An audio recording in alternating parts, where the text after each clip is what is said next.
नमोस्तु नमोस्तु नमोस्तु नमो ओरियंताणं नमो सिद्धाणं नमो वैरियाणं नमो वज्रायणं नमो लोये सोवसावणं ओंकार बिंदु संयुक्तं नित्यं ध्यायन्ति योगिनः कामदं मोक्षदं चैव ओंकाराय नमो नमः।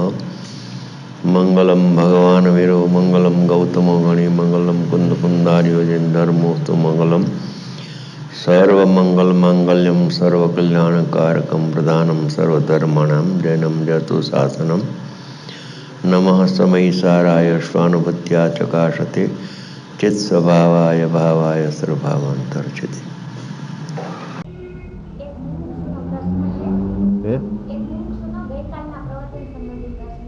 हाँ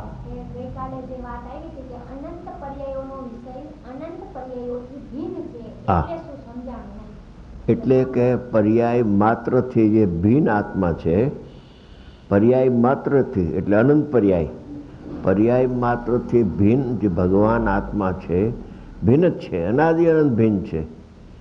એક સમય માત્ર પણ દ્રવ્ય પર્યાયથી અભેદ અભિન્ન સર્વથા થતું જ નથી.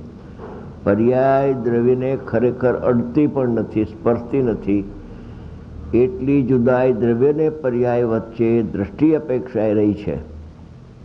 એટલે રહિતનું એક પર્યાયથી રહિત એટલે અનંત પર્યાયથી રહિત, અને અનંત પર્યાયનો વિષય પણ પર્યાયથી રહિત, અનંત પર્યાયથી રહિત એવો ધ્રુવ પરમાત્મા છે. બધી પર્યાયો અંતર્મુખ થાય ત્યારે બધી પર્યાયોથી રહિત અને અનંત ગુણથી સહિત એવા પોતાના નિજ પરમાત્માનું લક્ષ્ય કરે છે ત્યારે બધી પર્યાયો અંશે શુદ્ધ થઈ જાય છે. શુદ્ધ થવાનો એનો સ્વકાળ છે, એનો આશ્રય કરે છે માટે શુદ્ધ થાય છે એમ પણ નથી, એ પણ વિવક્ષાનું કથન છે. ખરેખર તો એ પર્યાયની યોગ્યતા તત્સમયની એવી છે કે નિર્મળતા પર્યાયમાં પ્રગટ થવાની હોય ત્યારે એનું લક્ષ્ય પર ઉપર કદી હોય જ નહીં, સ્વ ઉપર લક્ષ્ય હોય. સ્વ ઉપર લક્ષ્ય હોય એટલે સ્વ આશ્રિત નિર્મળ પર્યાય થઈ એવો ઉપચાર કરવામાં આવે છે. ખરેખર એ પણ ઉપચાર છે, પર્યાય સત અહેતુક છે એ અપેક્ષાએ. પછી એ ધ્યેયપૂર્વકનું જે જ્ઞેય થાય છે ત્યારે પર્યાયથી રહિતનું શ્રદ્ધાને જ્ઞાન તો થાય જ છે, પણ તે જ સમયે જે સમયે રહિતનું શ્રદ્ધાન ને રહિતનું જ્ઞાન જે સમયે થાય છે, જે પર્યાયમાં એવું થાય છે, જે પર્યાયમાં એવું ભજે છે, એ પર્યાય ક્ષણિક અભેદ થઈને અનુભવ કરી લે છે. એનું નામ ધ્યેયપૂર્વક જ્ઞેયની વાત છે. આ જે વાત છે ધ્યેયપૂર્વક જ્ઞેયની, એ અનાદિ અનંત છે, અબાધિત છે. કોઈ એમાં શંકા કરશો નહીં. અને કથનચિત અભેદ કહેતા દ્રષ્ટિના વિષયમાં જે રહિતપણું એ તો રહી ગયું, રહિતપણું તો રહી ગયું, અને સહિતપણું કથનચિત થઈ પણ ગયું. પણ કથનચિત સહિત છે તે સર્વથા સહિત નથી, અને પર્યાય રહિત છે એ તો સર્વથા રહિત છે, એમાં કથનચિતપણું નથી. શું કહ્યું? અલૌકિક અપૂર્વ વાત બહાર આવી છે કે આ પરમાત્મા છે, ધ્રુવ પરમાત્મા સામાન્ય તત્વ. એ સામાન્ય તત્વ તો અનંત ગુણનો પિંડ છે, એ તો અભેદ છે. અને એનાથી જે ઉત્પાદય થાય છે ધ્રુવની ઉપર ઉત્પાદય થાય છે, ધ્રુવમાં ઉત્પાદય થતો નથી. ધ્રુવની ઉપર સંયોગમાં ધ્રુવ સ્વભાવ છે, એમાં ઉપર ઉત્પાદય થયા કરે છે. એ ઉત્પાદયની પર્યાયો તો સર્વથા ભિન્ન જ છે, એ રહિત જ છે. એ જ્યારે રહિત છે એવો ભગવાન આત્મા દ્રષ્ટિમાં આવે છે ત્યારે એ દ્રષ્ટિમાં જે ભગવાન આત્મા આવ્યો, દ્રષ્ટિથી પણ રહિત આવ્યો, એ જ સમયે દ્રષ્ટિથી સહિત એનું જ્ઞાન થઈ જાય છે. સમય એક છે. દ્રષ્ટિ એટલે પર્યાય, પર્યાયથી રહિત દ્રવ્ય છે. સમજી ગયા? દ્રષ્ટિથી રહિત છે, દ્રવ્ય સ્વભાવ છે. એ દ્રષ્ટિ પર્યાય છે, એનાથી ત્રિકાળ રહિત છે. અને રહિતપણું તો અનાદિ અનંત છે. રહિતપણું તો અનાદિ અનંત છે, પણ સહિત થાય છે એ સાદિ અનંત છે, અનાદિ અનંત નથી.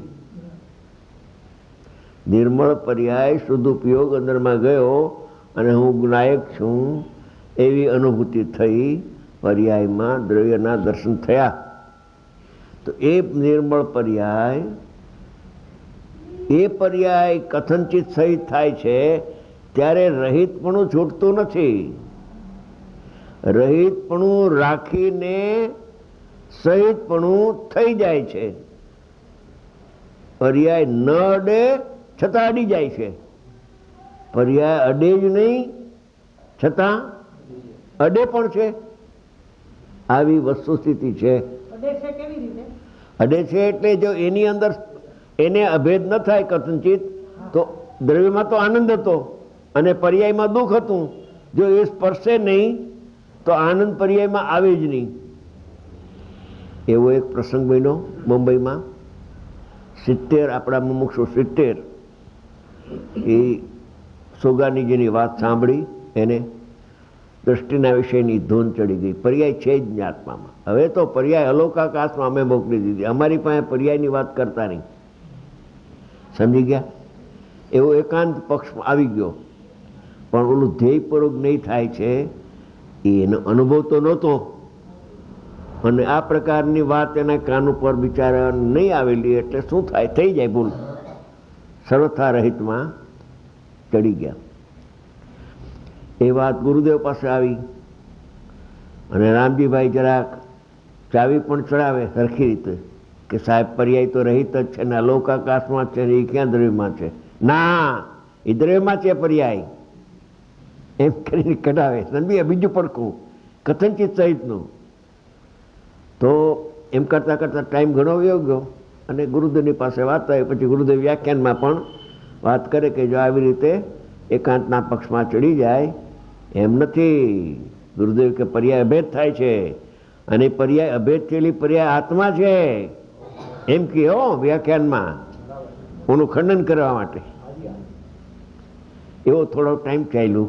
હવે કુદરતી મારે મારા કામે મુંબઈ જવાનો પ્રસંગ બન્યો.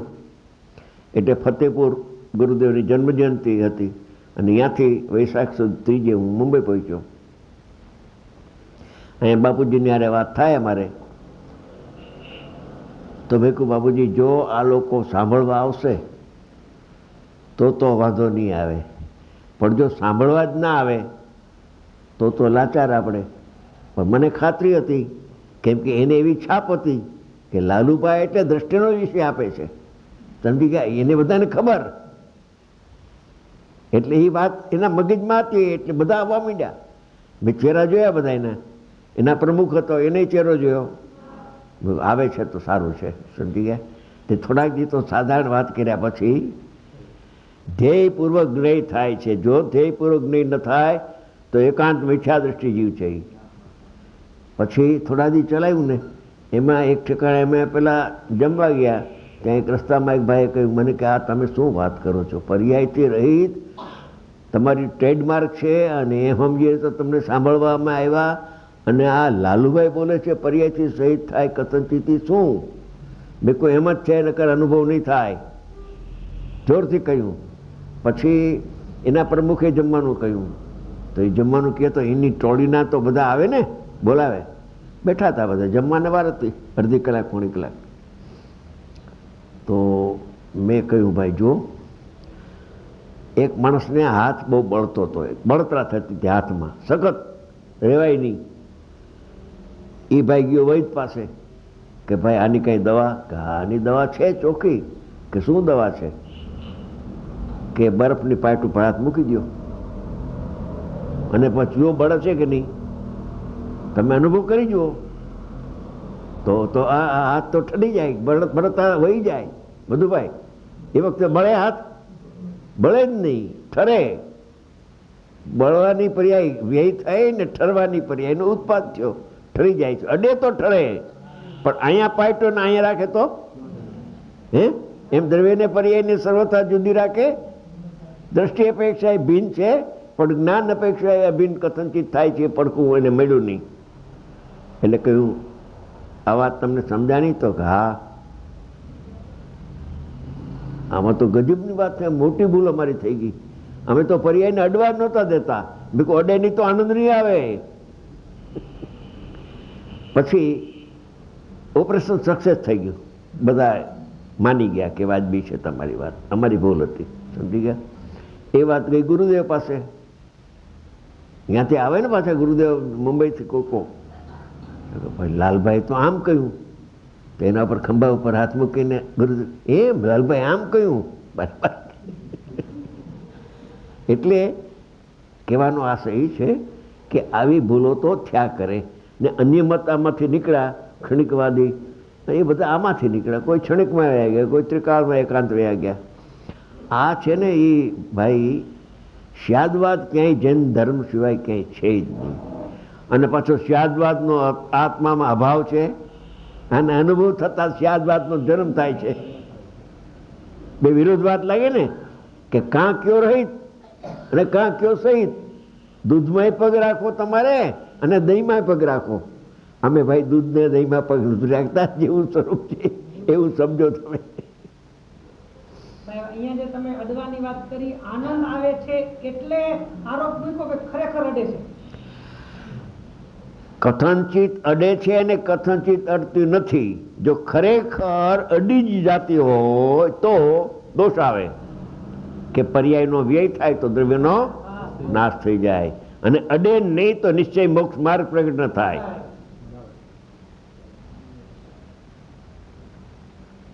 જે રીત મેં બહુ સરસ જ છે, અંદરથી આવે બધાને.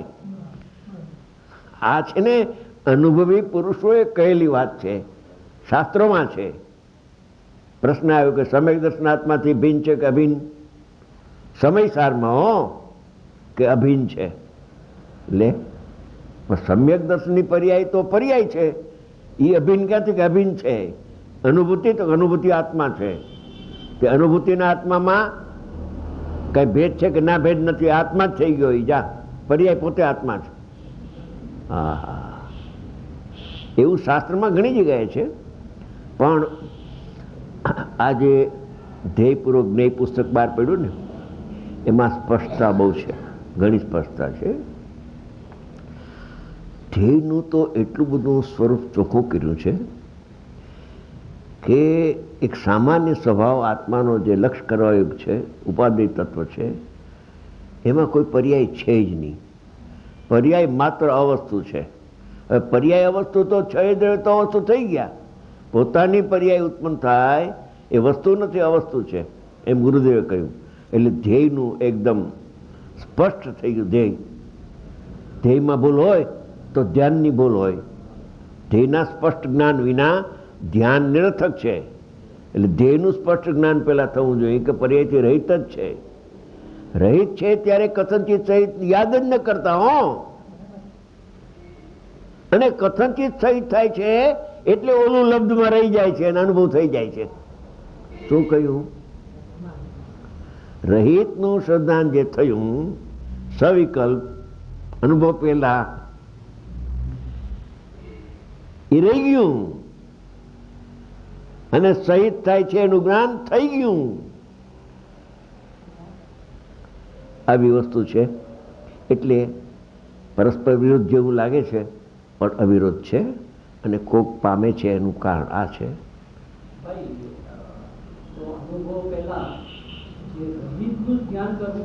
હા, રહિતનું ધ્યાન કરવું, પછી ધ્યાન છે ને એ ધ્યાન નહીં રહે, એ ધ્યેય થઈ જશે, ત્યારે જ્ઞેય સાચું થયું. ધ્યાન છે ને એ ધ્યેયનું ધ્યાન કરે બરાબર છે, પણ જ્યારે ધ્યાન છે પર્યાય ધ્યેયનું ધ્યાન કરે છે, ત્યારે ધ્યેય અને આ ધ્યાન એ બે ભેદ નહીં દેખાય. જ્યાં સુધી ભેદ દેખાય છે ત્યાં સુધી અજ્ઞાન ને મિથ્યા તો સૂક્ષ્મ છે, સૂક્ષ્મ. પણ એ ધ્યેય ધ્યાન ને ધ્યાતા અભેદ અનુભવમાં આવે છે. એમ જ્ઞાતા જ્ઞાન ને જ્ઞેય પણ અભેદ અનુભવમાં આવે છે. ત્રિકાળી દેવે અભેદ છે, દ્રષ્ટિનો વિષય છે, ક્ષણિક અભેદ થાય છે, એ જ્ઞાનનો વિષય છે. એક નિશ્ચય ને એક વ્યવહાર, અનુભવના કાળમાં નિશ્ચય ને વ્યવહાર એવો ભેદ નથી. જેમ છે એમ જ્ઞાન જાણી લઈએ બસ. તમે કીધું રહિત લબ્ધમાં જાય છે, અનુભવના કાળે રહિત લબ્ધમાં જાય છે. અનુભવના કાળે જે રહિતનું શ્રદ્ધાન થયું તે તો થઈ ગયું, એ રહી ગયું, અને ક્ષણિક અભેદ થઈ ગયું. પેલું રહી ગયું ના થઈ ગયું. શું રહી ગયું? રહી શું ગયું ને થઈ શું ગયું? પર્યાય રહિત ધ્યેય એ લબ્ધમાં ગયું, રહી ગયું, રહી ગયું, રહી ગયું, લબ્ધ નહીં, રહી ગયું, રહી ગયું, અને ક્ષણિક અભેદ. રહી ગયું.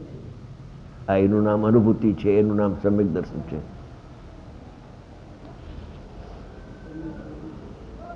આ છેલ્લો દિવસ છે ને તમારો.